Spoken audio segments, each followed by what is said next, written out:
Hello, everyone. Thank you for joining our webcast featuring Mercy Health's deployment of A3 Storyteller. My name is Ellen Milnes, Director of Marketing for More Steam, who sponsors this series of Master Black Belt webinars. I'll be acting as the program moderator for this session and have just a few items to cover before we get started. First of all, a couple words of introduction about More Steam. The term more steam or more steam is an old expression referring to the practice of engineers adding fuel to their steam engines to achieve greater drive, speed, and success. In the same vein, our company works to deliver an ever-expanding catalog of e-learning courses and online software tools to fuel the success of enterprise continuous improvement. More Steam is a privately held company founded in 2000, and we're headquartered just outside of Columbus, Ohio. We've now trained over 500,000 professionals for thousands of corporate customers and have a number of university partners across the country, just to name a few, such as Ohio State, Notre Dame, Cal Poly, Texas A&M, George Washington, as well as a number of others. Our courses are also offered by professional organizations who we've had long-standing relationships with, such as ASQ and PMI. Here's a small sampling of some of our larger global customers. You'll notice a broad representation across a variety of industries: manufacturing, financial and healthcare services, and also university operations. Colleges not only use our courses in their academic programs, but also use it in their own operations. We're honored to support our clients' continued success and your personal professional development with programs such as today's webcast. A couple administrative notes before I turn it over to Joe. Please enter your questions as they arise by typing in the question block of the attendee control panel. We'll pause midway to check for questions and then also conclude with a few more minutes for Q&A. If you're interested in keeping a copy of today's slides or possibly sharing the recording, the materials will be posted to our webcast library on the moresteam.com website. Now, it is my pleasure to introduce today's speaker, Joe Schultz. Mercy Health is the largest healthcare system and fourth largest employer in Ohio, contributing over $10 billion to the state economy. Joe leads teams across 8 hospitals in multiple regions using Lean, Six Sigma, change management, and project management tools. Previously, he held leadership positions at Nationwide Children's Hospital and Parkview Health. In addition to his day job, Joe also teaches Lean Six Sigma at the University of Toledo College of Engineering. Joe is an Ohio State grad twice over, earning his bachelor's degree in molecular genetics and his master's in biophysics. Thank you, Joe, for sharing Mercy Health's journey to tell process improvement stories using an A3 Storyteller. Great. Well, thank you, Ellen, for the introduction. And I'm so excited to be here and join this crowd and share our journey around our A3. Special thanks to More Steam for providing an opportunity to do this. Well, when you think about change management, and one of the first things people like to say, or I like to say, is change is hard. So how do we tell a story about change? How do we create that burning platform to grab people's attention, inspire them to take action, and then make the change and hold people accountable for sustaining the change? So I'm going to tell you a little about our story, some of our burning platform. Multiple hospitals across different regions, different roles, service lines, conflicting priorities, not sure who owns what. How do we balance goals of regions versus local goals? How do we deal with, as roles turn over, with new visions and ideas, budget reductions and change? And at the end of the day, change happens. Sometimes I've heard people use other words instead of change, but ultimately change is the only thing that is constant, and change is hard. I have a line in there around your catchphrase. There's a lot of things we could say about change. And I like the old message around God grant me the serenity to accept the change we can and cannot change. But essentially, what I want to talk today about was our journey around using a common platform to tell a story about change. I'm going to start out today for the next hour or so talking about storytelling in general, highlight on my Biosketch, talk a little bit about Mercy Health, talk about our department and our project management office, talk about this own project around the A3 deployment, and about how to build an A3 your way, more stories about our journey in the various phases, and then lessons learned at the end. Probably going to pause somewhere after the building an A3 your way. First and foremost, there's a strong tradition of oral presentation for telling stories. I think as we move toward more sophisticated methods around PowerPoint and movies and digital media, I still think that there's an ultimate fundamental key about oral presentations. And so some things that I like to hone back in when I think about oral presentations are some TED Talks. I put one on there in particular that I'm very fond of, and an infographic that was accompanied to that TED Talk. But essentially, it talks about the clues to a great story. And if you think about great stories, right here it's illustrating the tale of the ugly duckling. I like to talk about some Pixar films, and we think about Finding Nemo and just other WALL-E and just some other really good stories that resonate with so many people across different generations and backgrounds.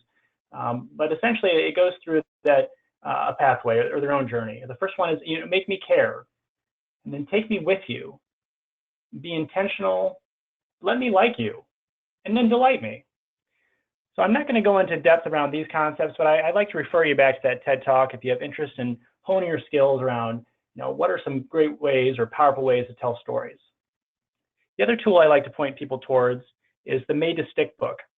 It talks about some fundamental aspects of storytelling that's centered around the word success.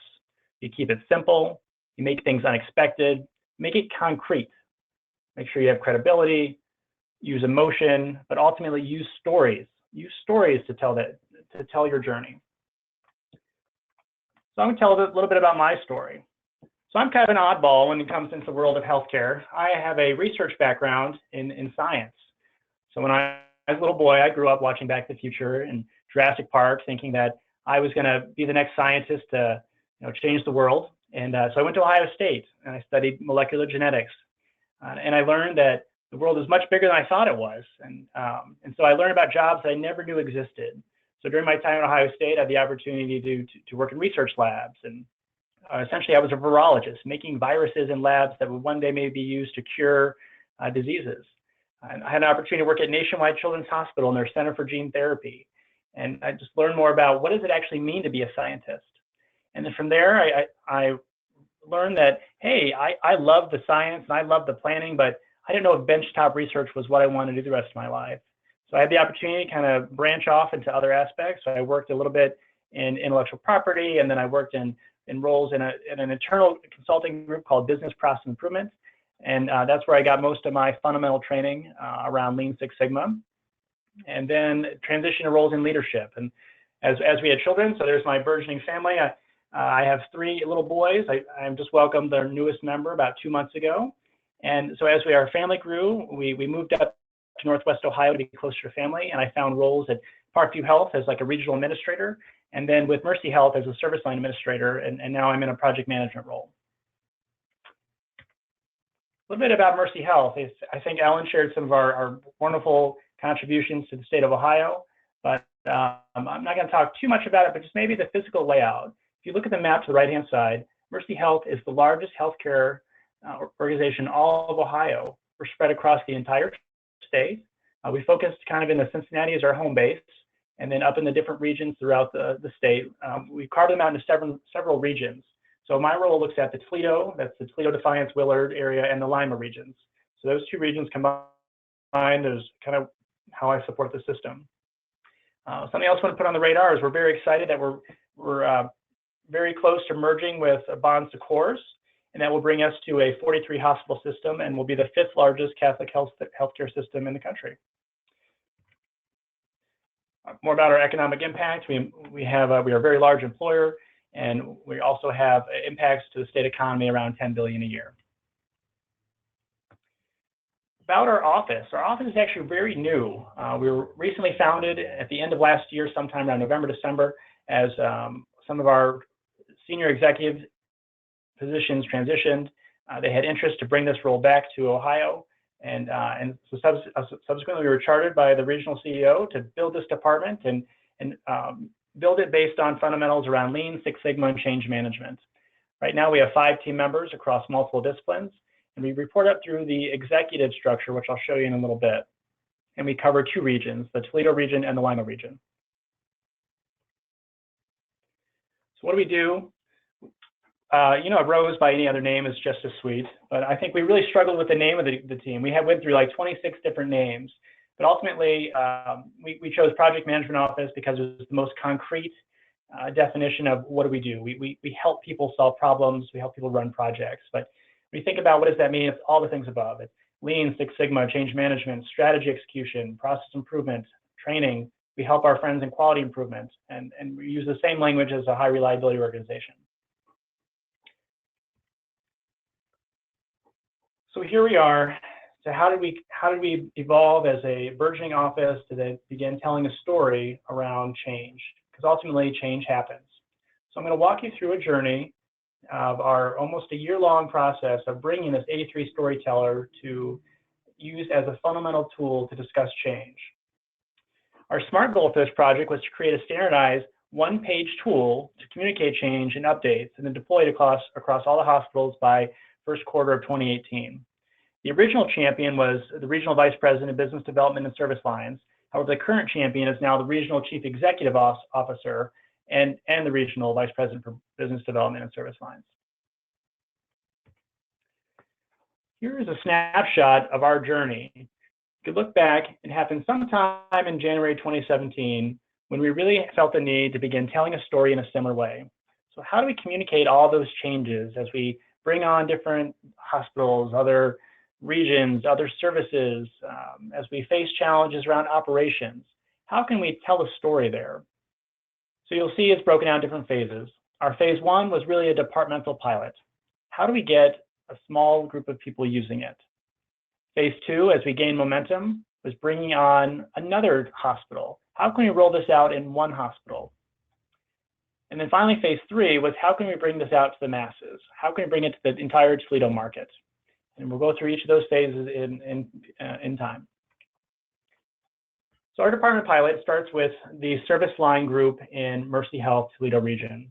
The service lines serve as a kind of an executive role that helps bridge the continuum of care across inpatient, outpatient, surgical, post-acute. They all roll up through dotted line indirect structures into the service line. Service lines are primarily responsible for growth, strategy, and project execution and physician recruitment.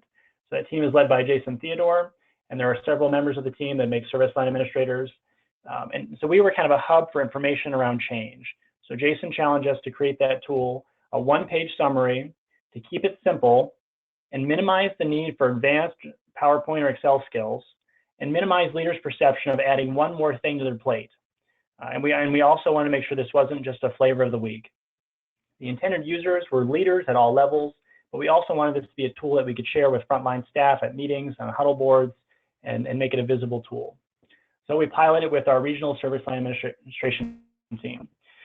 Like most people, when you have a problem, we Googled it. Okay, well, let's build an A3. Me and one of my colleagues were both trained in Lean Six Sigma, and so we shared some thoughts, but we looked for the internet for some ideas. And if you look out there, there are a lot of different templates, too many templates.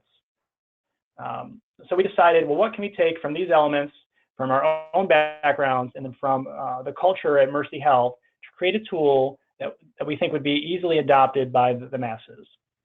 So here's what we've come up with. First, we wanted to use our current language for change in the hospital. So one of our quality groups, they tend to lean towards the Plan, Do, Check, Act model, and that's been widely used for many generations. It has a lot of roots in our Six Sigma methodologies, but then also the SBAR tool around what is the situation, what is the background, what is an assessment, what is a recommendation. This is a really popular tool with nurses, particularly for handoffs of patients. So as you think about when people are in the hospital and they'll encounter several nurses throughout their stay. And so as the nurse transitions from one shift to the next shift, they came up with a tool on how to tell the story about that patient that was enough key information for the next oncoming nurse to learn about that patient. And so we like to use the SBAR tool as a communication tool, but its roots are really in the nursing foundation. And then finally, the idea of a poster presentation. So as we look to not only tell a story to our teams, but how do we share our wins with others? How do we share our wins with people who may not be in our organization? So like this seminar and like other conferences, the ability to kind of do a poster presentation. So how could we make an A3, a one-page document that could cover some of these needs or wants? So combining those different elements from the Plan, Do, Check, Act, the SBAR, a poster style presentation, and the fundamental roots in define, measure, analyze, improve, control from our beloved Six Sigma, that's how we came up with our A3 Storyteller. Without further ado, I'm going to show you our draft and walk through the different parts of it. Lo and behold, here we go. Here is our A3 Storyteller. So with the input of many folks, particularly with Dr. Will Cross and myself, we put together this document to look at how do we tell the story in a way that combines those various elements and looks like a poster. So at the very top, we have the conventional name, what is the title of your project, or what hospital are you deploying this project? When was this updated? Who's the champion, the process owner, the project leaders, and the team members? And then moving down through the document on the left-hand side, we emphasize the SMART goal. Must be a SMART goal, one sentence goal, doing something from A to B by Z. Strong action, something from A to B by Z. Then we get into telling the story. Well, why is this a problem? What are the present conditions? So you can begin seeing that how this ties into some of the other language around the Plan, Do, Check, Act, and the situation background assessments of the SBAR. So as we go down lower, you'll see there's a graph that tells the story of our primary metric. It has just a few lines around what is the actual values, what is the target, and then what is some kind of a linear relationship for showing that change. My favorite part of this document, however, I'm going to jump to the upper right-hand side. Is why did we miss target, or are we at risk of missing? This is the meat of most conversations. So as we tell the story, people say, well, why is this happening? This is the hardest part of any project, the root cause analysis. So here we use the Pareto tool, roughly a bar chart, that says, here are the reasons why this is happening. And then the bottom right-hand side begins to tell a story about what are we doing now, and then what are we going to do in the future. And in the do section, we like to highlight, are there any wins? Are there any barriers? All right, so I want to tell you how we kind of walk through this process as you begin thinking about, hey, this sounds interesting to me. Maybe we want to develop our own A3 in a similar format. So here's how we plotted it out. Essentially, we said, how does this correlate to Plan, Do, Check, Act? And we kind of parsed that out. The plan is on the left. Check is kind of our, how are things going in our analyze phase, the do and the act. The SBAR tool, the situation, the background, what is our assessment of why it's not working, and what are our recommendations to change? Next to our DMAIC model, define, measure, analyze, improve, and control. So analyze, again, in the upper right-hand corner, talking about why is this happening? And then what are we doing to fix it, and how are we going to sustain that change? So you can see as we tied all those pieces together, that became our A3 document. One thing I do want to share that we did, I think that went well, was the fear of Excel. Depending what industry you're in, there are different technical skill abilities within the general management teams. What you find in healthcare is that typically they're not a math and science oriented group when you think about the nursing care, nursing leaders. I think physicians tend to gravitate towards a little bit more of the hard sciences, but many of our nursing leaders, that's not something that in their primary skill sets. So how do we make this easy for them? Make it easy. So what we've learned is how to embed the graph right into the PowerPoint template. So you don't need to make it in Excel and copy and paste. And so what we did, we've actually embedded this tool so that if you go to the template in the PowerPoint slide deck, you right click on it in the graph, and you'll see the right click there, edit data. And you hover over the edit data, and it'll pop up a window. And right within the PowerPoint slide, you could change any of those fields. You could change the months, you could change the titles of the 2 columns, you could change any of those elements. I'm typically a fan of a year/month, like 2018/01, but you could use this for any time frame you want. I've seen people use weeks, week 1, week 2, week 3, but it's very easy to change right within the document. Looking at the other graph is how do we make that graph? Is that hard to do? No, it's really not. We built it the same way. We embedded the tool, and then we said edit data, and you could do it right within here in a similar format. You can change all those fields. You can make it bigger, smaller, more or less. So we found that this really helped people adopt the tool because it eliminated some of the fear of making a pretty graph. If you don't make Excel graphs every day, then that could be a pretty intimidating topic. And what we find is as people have intimidating things, they put it off as long as they can. So this, I think, helps with our adoption. And then finally, we made a paper copy so that as we've done our workshops, we just pass these out. Let's just draw it real time. Let's get something on paper. So on our A3 workshops, which we'll talk about later, is we literally say, during the next hour or 90 minutes, we're going to walk through a SMART goal exercise, and we're going to have physically walk through this document and jot down notes. You can go back to your desk and essentially put it into a PowerPoint slide deck if you so choose. All right, so I'm going to pause here to ask to open up for questions about as we've developed the tool, and then see how we can field some of those questions. Okay, Joe, we have a couple. One thing you just mentioned is that in your training sessions, you distributed a paper copy. So is the format for this, is it paper that someone completes in a PowerPoint presentation, or is it available online on a network? Can you talk a little bit about that? Yeah, I'd say the primary vehicle will be recommended electronically on a PowerPoint slide deck.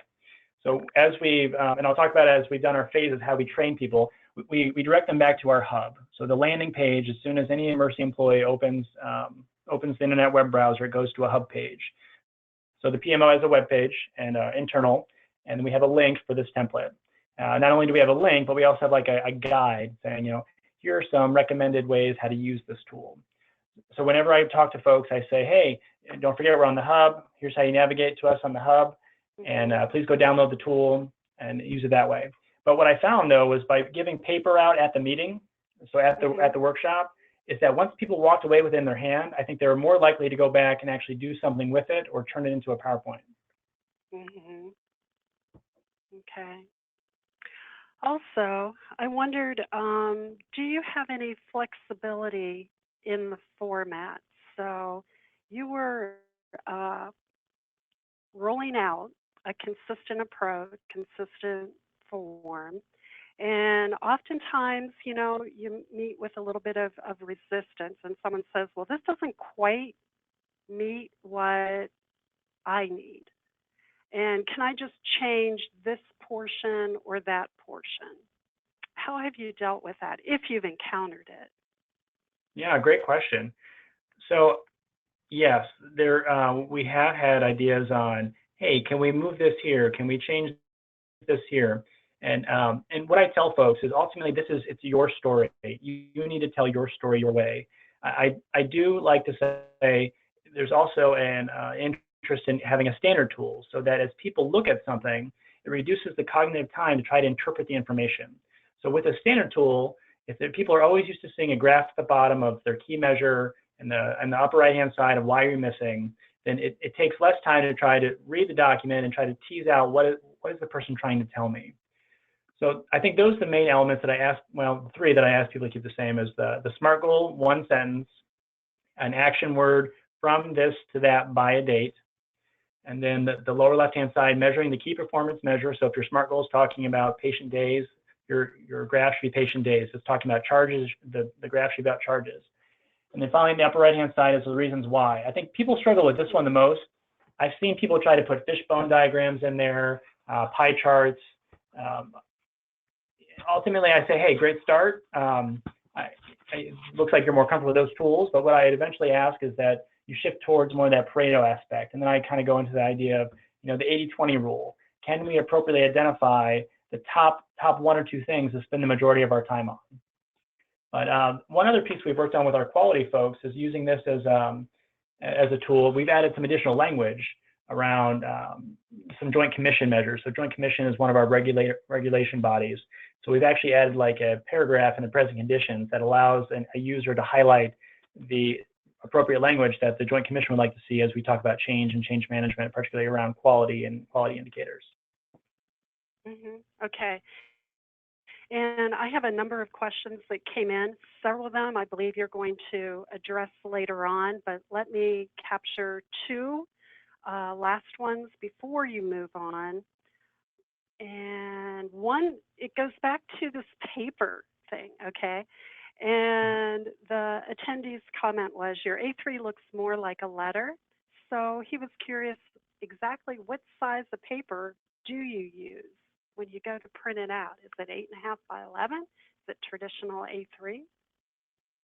We've used both. I think we find that some printers, sometimes printing isn't always easy here, or using the right printer settings. So we actually have it available in both settings. This is, I think what we're viewing here on the screen is the generic paper size, not the actual A3 size. Okay. And also, if you would talk just a little bit about the primary audience for use of this tool. Josh's comment was, it sounds like the tool is employed primarily for operations leaders. Right. So I think it was initially intended to be a tool that leaders would share with their teams, but it's kind of evolved more to be a tool that the executives use, and then they ask their leaders underneath them to use. So it's more of a top-down approach, in at least in the Toledo market. So I'll talk about it later, but essentially the regional CEO, he asked his direct reports to convert any projects they're working on with this format. And then you can see it has like a trickling effect. So as the regional COO then says, okay, my hospital presidents, now I need you to talk about this change using your A3. And I'll show you how we built it into some of our management meetings near the end. But yes, it's typically done by, I'd say right now, senior executives with the intended audience of a supervisor and above. Okay. All right. Very good. As I mentioned, we do have several other questions that have been submitted. But how about if you continue on, because I think you're going to address these as you go on with your presentation. Okay, great.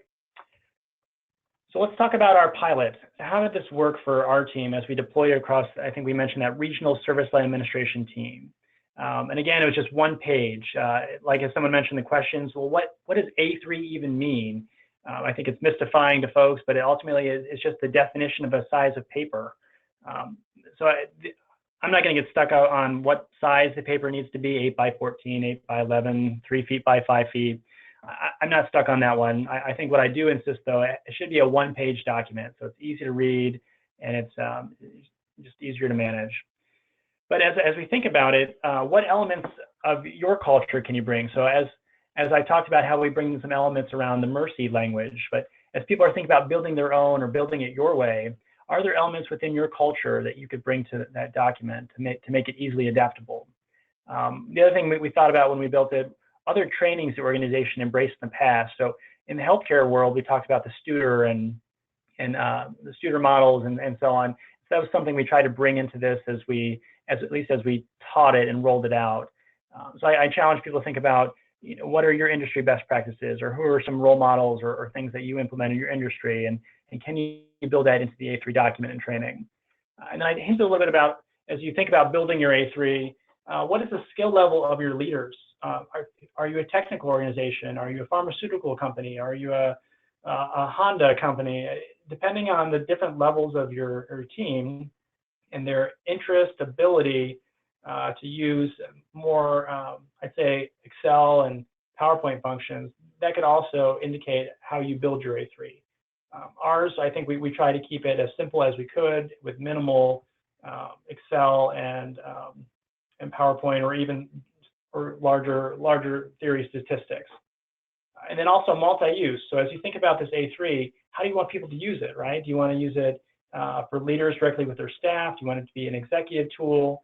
So I think some of those things we challenged with, and we had intended to work out one way, and it's kind of morphed into another. So sometimes we couldn't even predict how the tool evolved.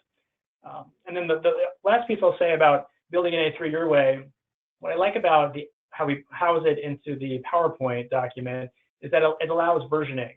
So what we stress is that you should have one PowerPoint deck per initiative, and maybe it only houses the A3, and it will have multiple slides that will show the multiple versions of how that changed over time. So I'll tell you a story about how I use the A3 to tell a story. So my previous role as a service line administrator with neuroscience, we had built a internationally recognized program around the mobile stroke. So you think about where do people get care? They typically drive somewhere and get care done at the hospital, or maybe I'll just talk about strokes. As people have a life-changing event of a stroke, what happens? They typically call the ED, or the emergency vehicle picks you up at your home, drives you to the nearest emergency/acute care facility. You get treated, usually at the facility they run you through some scans, they give you some drugs, and they figure out you need some kind of surgical intervention. But what if we could offer some of that at home? So Mercy Health was committed to developing this mobile stroke program, and I think we were the 4th in the entire world. So we wanted to tell a story around that change. So we used the A3 Storyteller to really tell the story month to month of how we were changing lives around the mobile stroke program.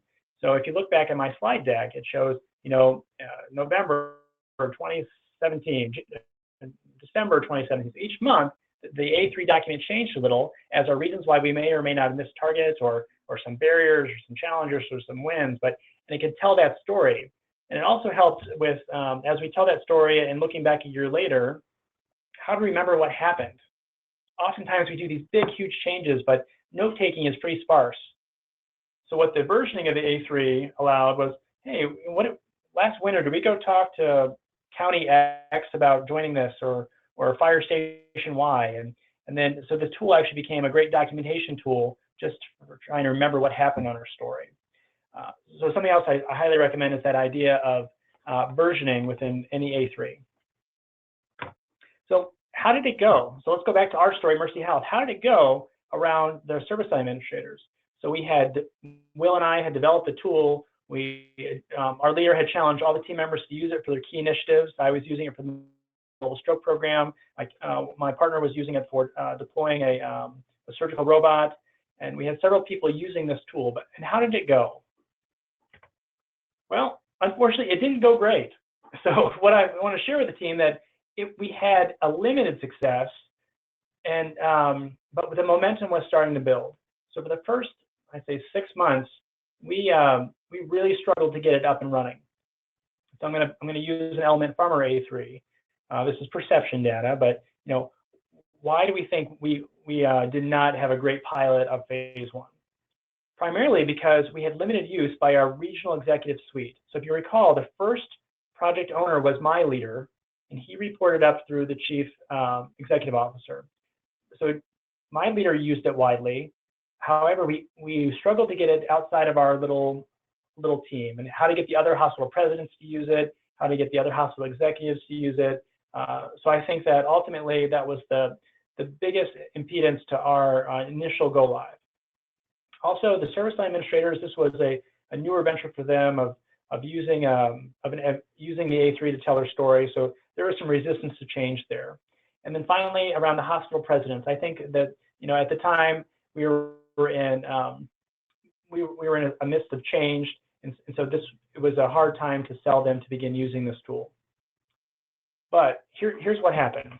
We did generate momentum, and I'm going to tell you how we generated momentum to then bring it to a more successful story as we continue on.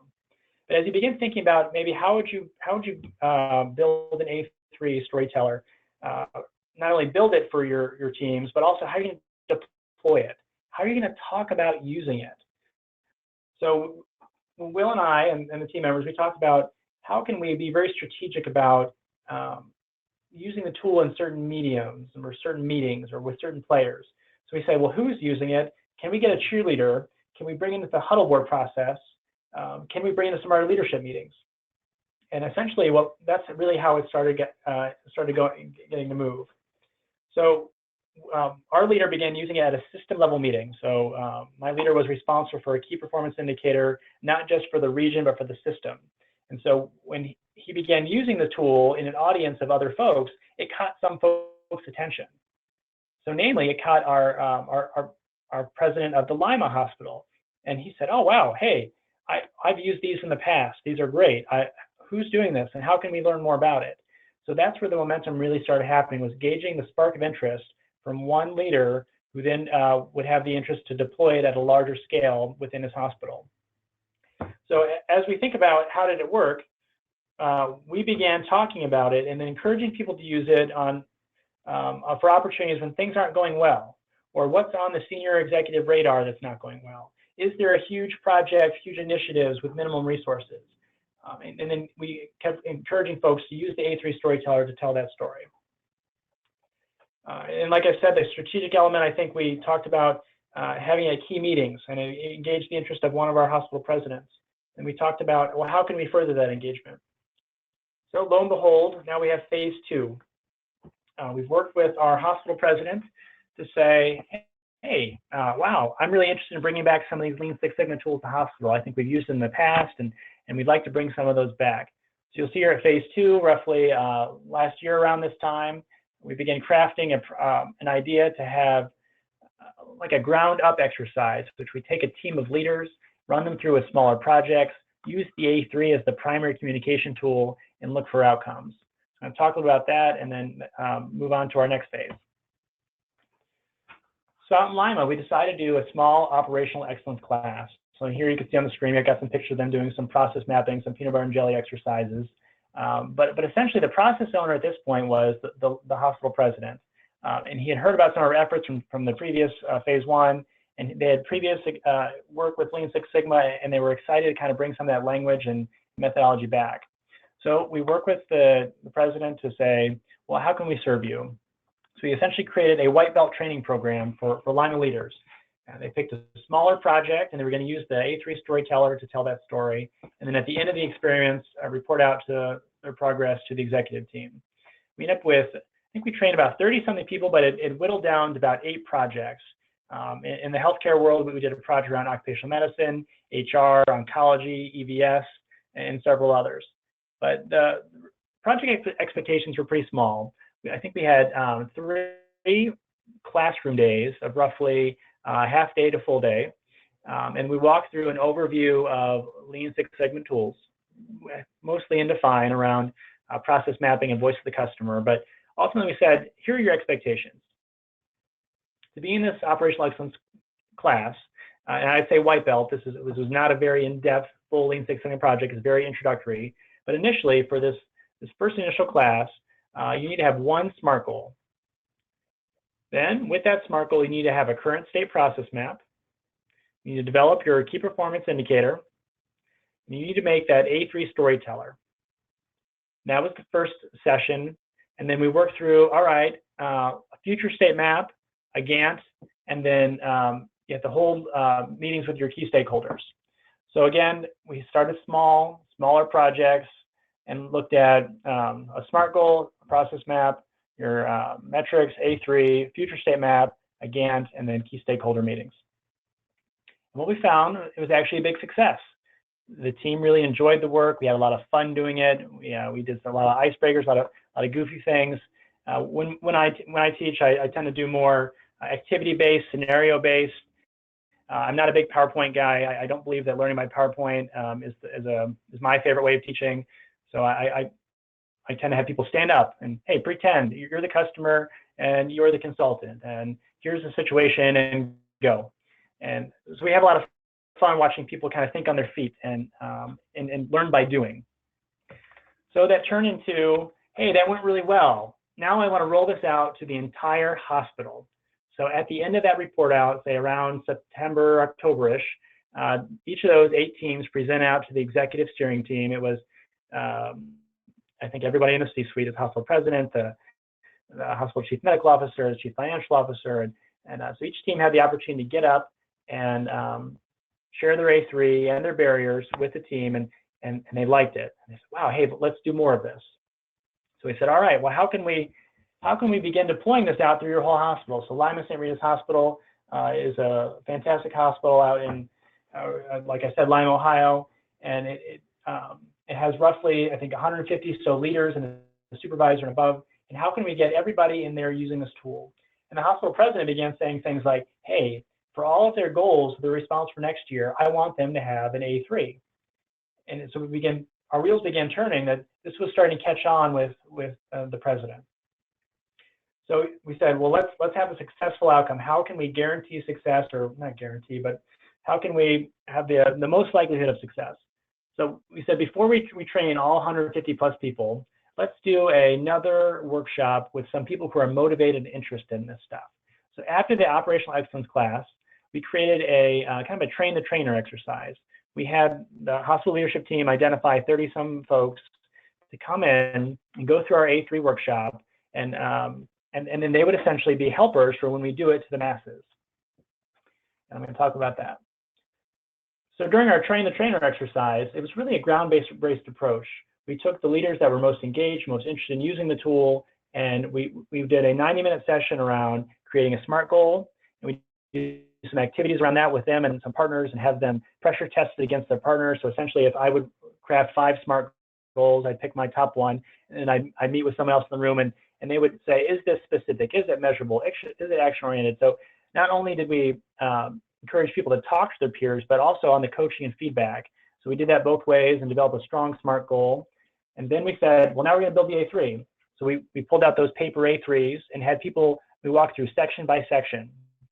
So what is your background? What's your problem statement? How can you make this interesting to the audience? What's your burning platform? Essentially, we kind of walked them through each of those elements, and then we even practiced making a graph. So we talked about the general elements of graph, time on the x-axis, and your key performance indicator on the y-axis, and how would it look, and what do you think it looks like? And then we did some exercise around how are you going to get data for that upper right-hand, why did we miss? We've created some resources around nominal voting. Hold a staff meeting, have them generate topics of why we're missing, then have the team vote on those reasons. So then we'll have some numbers associated with the reasons why. Again, this is perception data, not the best data. We always stress that whenever we do projects, they need to be data-driven decisions and based on observations and real data, not just opinions.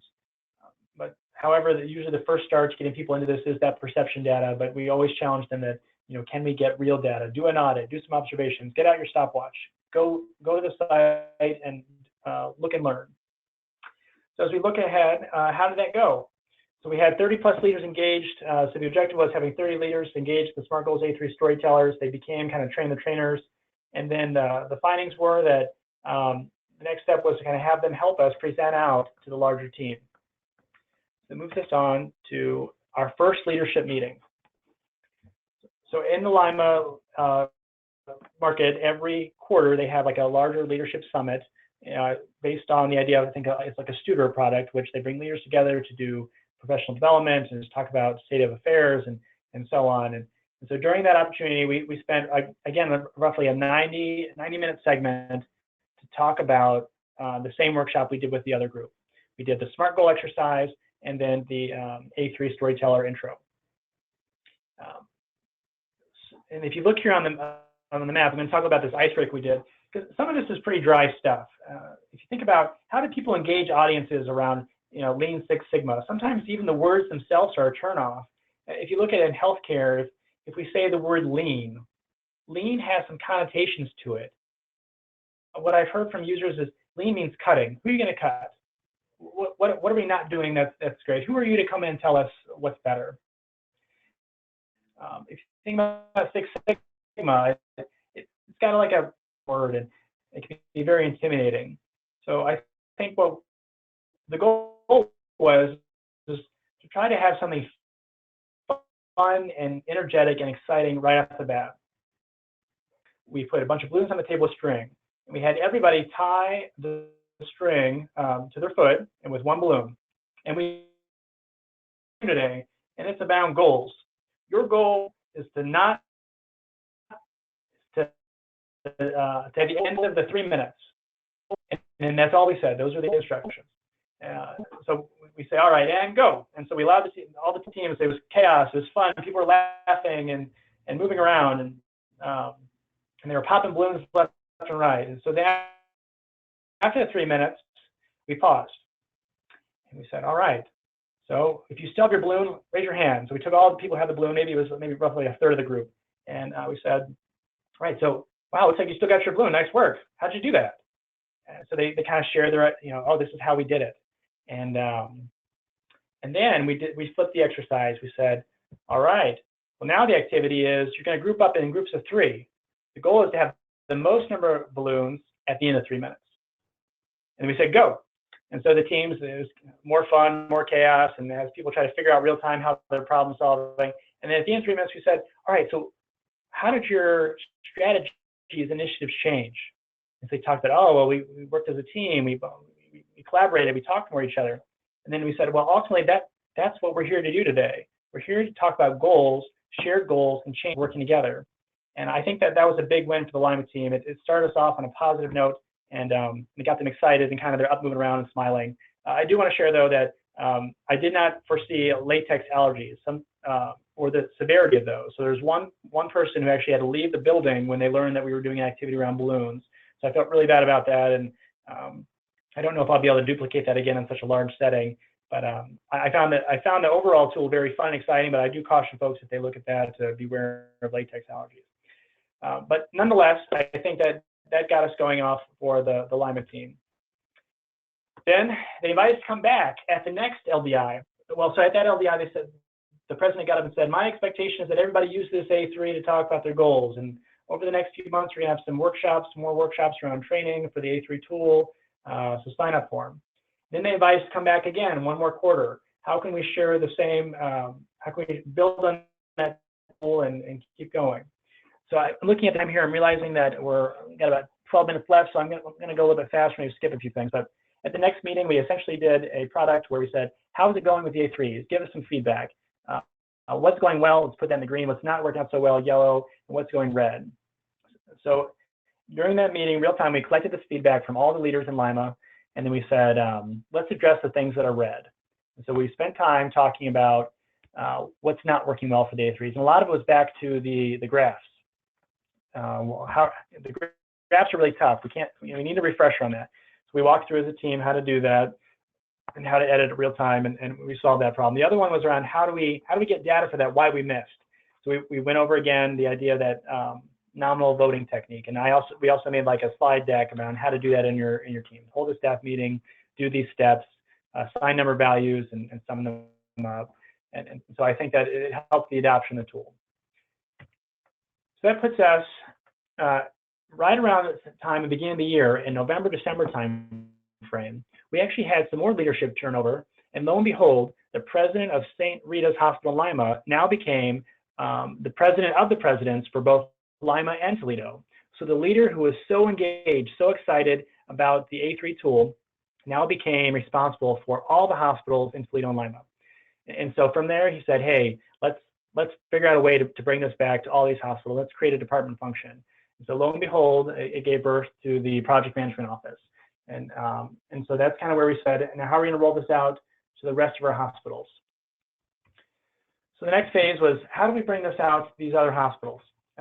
We talked about using similar tactics as we did with Lima. Can we do another workshop with all the leaders? And in the Toledo region, there's over 300 leaders. So we had to change some tactics on how we're going to deploy this and what icebreakers and so on. And we did not bring the balloons back this round, but essentially, how do you create an enthusiastic, engaging exercise to deploy this tool? So we trained all the leaders in Toledo, and then it moved into, well, how do we sustain this, and how do we make sure that people use this in a meaningful way? So we built it into our, we built a revamped deep dive exercise, kind of like the True North things you've heard from our friends up in Wisconsin. So this was championed by the regional CEO and the regional COO, and the objective was to re-engineer the monthly meetings that the regional COO had with all their hospital presidents, re-engineer the True North function, and build in statistical process control. So previously, hospital presidents would come equipped with hundreds of metrics and kind of just go line by line. Here's what we're doing on admissions. Here's what we're doing on transfer. Blah, blah, blah. Here's on discharges. But we said, hey, let's really only focus our time and attention on things that require discussion. So we built a dashboard that brings in elements around statistical process control to say, is this KPI out of whack? Is it an outlier? Did they miss target 3 months in a row? And then building these specific triggers that if it's triggered, then we talk about it. And so the discussion at these deep dives is now around what got triggered and what are we going to talk about it, and then how are we going to fix it. So each time something's triggered, the hospital president is required to build an A3 around that measure with their teams. And so at the meetings, we spend a lot of time talking about here's what we're doing to fix it, and here's how we're going to spread this knowledge. So not only has the deep dive function really morphed into how we're fixing things, here's how we're telling our story, but also how we're spreading this information with our peers. And I think it's become a really well embraced tool. I have to give a lot of kudos to our regional COO, really making a positive and coaching environment, and people aren't afraid to be wrong. And so that kind of trust is really changed how the function works. So there, the intended users are the hospital presidents and above, and we've integrated the A3 into that process, and it trickles down as the president works on specific initiatives with their hospital and their leaders. We've also had more of our storytelling workshops, so we were charged to begin spreading this out to leaders. So we've had them at each of our hospitals, our larger hospitals. We've had 2 of these workshops. I think the surprise was we thought we were going to go out there, our team of 5 was going to go out there and really talk about the SMART goals, helping people build great SMART goals. But what it turned into is really just a rehashing of some of the work we had done at the overall management team structure. So overview of the A3, why are we doing this? How is it used? Here's how you build one. So I think what we learned was that essentially we thought we were going to talk about SMART goals, but it was really just relearning the tool and kind of re-educating around that. What's next? I hope in the next few months we're going to continue the idea of goals, strategy execution, and cascading goals. How do our regional CEOs' goals translate to our regional COO, to the hospital presidents, to their VPs, the directors, and then down? I hope in the future that we begin embracing other things around more balanced scorecard techniques to draw attention to goals and making sure that one goal doesn't have unexpected consequences to another goal. So hopefully that will happen within the next year, and I'm excited to bring that forward. Our lessons learned. So just I say 3 core elements around momentum, deployment, and maintenance. With any project, it's always critical to have a senior leader's engagement. But what I found here, and what we shared with our phase 1, that the engagement of the most top executive person using this was critical. I think had that change not happened, we probably wouldn't be able to spread this out to the rest of the Toledo functions. And we learned that we need to build on existing language. So let's not recreate the wheel, but let's try to use tools that we're already using. And then finally, around deployment, we tried the ground up way in Lima and then the top down method here in Toledo. Both had pros and cons. I think we learned from both of those. But ultimately, I think I like the ground up version better, taking a smaller team, training the trainer, and going that route and keeping it fun. And finally, the maintenance of how using these around accountability structures, around that function of having leaders use this and be accountable to fill them in when things don't go well. And again, it goes back to that data-driven decisions. I'm going to skip over here. I want to recognize and special thanks to Mary Beth Quinn, my former Director of Business Process Improvement at Nationwide Children's Hospital, my leader Jason Theodore, Dr. Will Cross, our executive team with Bob Baxter and Jim Leitner, and of course the PMO team that does all this fabulous work day in and day out. If you have any questions, I'm excited and very energetic and excited to talk to people around this initiative, this efforts, lesson learned. If we can bridge something and help others, we'd love to do that, and I'm always excited to learn from others as well. So Ellen, with that, I'll pass it off to you. Okay, thanks so much, Joe, for your enthusiasm and for your content. We do have a couple questions and just a couple minutes before we get to the top of the hour. So before we get into this, let me say that, Joe, you've put your email address up there, your LinkedIn contact. We'll show that again right at the end. And I understand you're open to people following up with you if we don't get to their question today. Is that right? Of course. Okay. All right. So, a couple questions. Uh, in terms of measurement, everyone struggles with how to measure the success of a deployment. And, you hear about adoption and acceptance and, heaven forbid, even the term adherence, right? So you showed a slide up there that after phase one, and I think you termed it perception data, about limited use by C-suite, and you had a bar chart up there, service line administrator adoption, hospital president engagement. Can you tell us a little bit more about those measurements? Okay, so you're quantifying things. Was it a perception survey? Were you looking at project results at all to come up with those numbers? So for that graph, that's my perception of why phase one didn't work. So probably Dr. Wilcross and I would agree on those. But it goes back to that's not real data. So ultimately, I think to get better data, we could have sent out surveys and polls and said, why is this not being adopted? But so that graph we showed was mainly perception data of myself, my colleague, and our immediate team. Mm-hmm. Okay. And then I remember hearing you say that maybe it was the president that said, as part of the annual goal setting process, I want everyone to have an A3 during the year, to do a project, have an A3. Am I recalling that right? Yeah, Lima's using that actively right now. Okay. And so can you tell us a little bit about, again, capturing project results? I mean, the whole reason to have an A3 is to perpetuate that continuous improvement culture, deliver successes in projects. So have you changed the way that you're capturing results of projects at all? Really, I would say Lima's doing a fantastic job on holding leaders accountable and using the tool. So Dale with his Dale makes his own A3s and he sends them out. But then Dale, when he meets with his one-on-ones, he asks them to bring their A3 documents. And so I think that if your leader's asking you for it, then you update it and you make sure it's ready. So I don't know how to what level that's kind of diffused. I know that it's at least at the director level that they're required to do that. But also for their annual performance metrics, things people are required to do around 5. So I think that for each of their 5, they track those at some periodic trend according to their leader, and then they upload those to a shared folder. There's like a shared network folder in which all the goals are put in for the region. And so each leader has their own folder, and it has like a cascading structure. It says, who's your VP, who's your director, and so on. So they upload those there, and my team has access to that. And I think in the future we might go in and begin auditing some of that and providing some more feedback on some of those pieces, but not quite there yet. But essentially, I think it was just a big win for the team to say, hey, let's use the tool.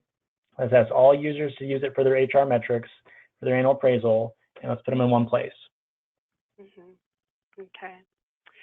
A couple other questions, and then we'll close out. One, can you use your A3 as a project charter light, quote unquote, filling it out as you go through the PDCA or generic phases? Yeah, we had a lot of discussion with that, particularly with our PMO team, was around the project charter and different elements of it. So we took a lot of elements of the charter to put in there. I think that so I think you can use it as a project charter for some capacity, but again, it just goes back to that one piece of paper to tell a story. Yeah, yeah. And I noticed you had elevator speech right in that plan quadrant, that block too. Mm-hmm. One final question, and that's looking to the future. So you've been working with 2 of the regions, right? Yep. Toledo and the Lima markets, and our map shows some other areas that are in the Mercy Health organization. Do you have a plan to roll out to the other regions and to the other process leaders? I think we're really excited to get big results here in Toledo and Lima, and then demonstrate those big results. And and I would love to roll it out to more markets. But initially, I think for the next year or so, we're focusing on generating a hard dollar savings for the team. That's something that we've been really challenged with, is picking projects that have a hard dollar return. We're trying to really steer away from the softer projects. But then after we can demonstrate big wins there, then I hope to kind of branch out. Mm-hmm. Okay. All right. Well, thank you very much. And we are at the top of the hour, so I have a couple other things that I'd like to mention before we sign off. Joe, thank you so much for telling us one of Mercy's stories. Unfortunately, I wasn't able to offer Pixar's animation studio like some of the other classic stories you mentioned at the very beginning when you started the program, but you sure delivered the storyline, and we're very grateful for you sharing your experience, you know, the things that worked well, and mentioning also the things that you're in the process of changing and revising. Thank you so much. For all of our attendees, please, if you have not already, visit the moresteam.com website. We have tons of free resources available. I had mentioned that we'll be posting this recording and also the slide deck, you know, on the website. So that'll be in our webcast library. But we have a whole bank of free resources. We have tutorials on tools, we have blogs, we have white papers. So please hop on there and explore. Of course, we also have full explanations of our product portfolio. So if you're interested in training, I'd encourage you to take a look at a couple of our feature programs. One of them I consider to be the best value on the market, and that's our blended black belt training and certification program. So we have a package that includes 140 hours of online training, virtual study halls, individual coaching, project review, and black belt certification. So check out that page. We also partner with Ohio State and offer a blended master black belt program for people that already have their black belt certification. So that combines online course modules and 2 weeks of classroom sessions. So thank you so much for spending the past hour with us. Again, here is our contact information. If you'd like to follow up with additional questions or comments, we're always interested in your feedback, what you would like to hear more about, maybe a different topic, a different subject. So please let us know. As I mentioned earlier, the materials from today's program will be available on the Moresteam website. Watch your inbox for an email with a link to the specific page. As soon as our web team gets that posted, they have to do a little bit of editing on the recording. I'll be sending out an email to you with that link. So again, thank you. We look forward to seeing you again at future events. Enjoy the rest of your day. Thank you.